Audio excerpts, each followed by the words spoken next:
നമുക്കൊരു ഒന്നൊന്നര ചോദ്യം ഉണ്ടെന്ന് പറ.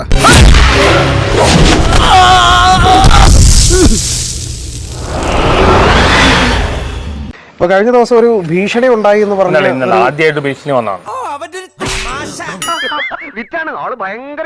ആറാട്ടം സിനിമ ഫ്ലോപ്പ് കാരണം ഞാനാണ്.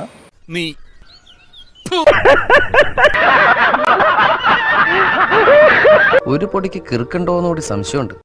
പല ഭീഷണിയായി. വീട്ടിലൊന്ന് അടിക്കും, അല്ലെങ്കിൽ റിവ്യൂ എടുക്കാൻ വരുമ്പോൾ അവിടെ അടിക്കും. ഒന്നുകിൽ ഞാൻ വിജയിയാകും, അല്ലെങ്കിൽ രക്തസാക്ഷി. കാര്യമായിട്ട് പറയണ്ട, കളി പറയേണ്ട കാര്യമല്ലല്ലോ ഇത്. ഒരാളെ നോ പറയുമ്പോൾ ആ നോയെ അക്സെപ്റ്റ് ചെയ്യാനുള്ള ഒരു മൈൻഡ് കാണിക്കാതെ നോ പറഞ്ഞത് എത്രയോ വർഷം കഴിഞ്ഞിട്ടാണ് നോ പറഞ്ഞത്. ഒരു വീട്, ഭാര്യ, കുടുംബം എന്നൊക്കെ പറയുന്ന പല ആഗ്രഹങ്ങളുണ്ടേ. പറയുന്നു അങ്ങോട്ട് കേട്ടാ മതി, ഇങ്ങോട്ടൊന്നും പറയണ്ട. ഇയാളെന്ന് റേഡിയോ ഒന്നും അങ്ങോട്ട് പറയാൻ പറ്റത്തില്ല, പറയുന്നല്ല ഇങ്ങോട്ട് കേട്ടോളാം. ഇത് എത്രയും നാൾ കഴിഞ്ഞിട്ടാണ് അവർ പറഞ്ഞത്. അതാണ് പ്രശ്നം പറ്റിയാണ്.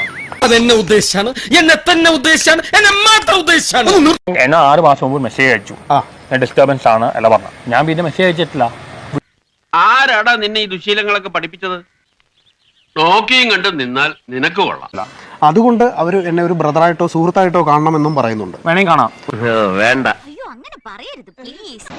ഇനിയിപ്പോ നിത്യാമേനോനുമായിട്ടൊന്നും ഒരു ബന്ധമില്ല.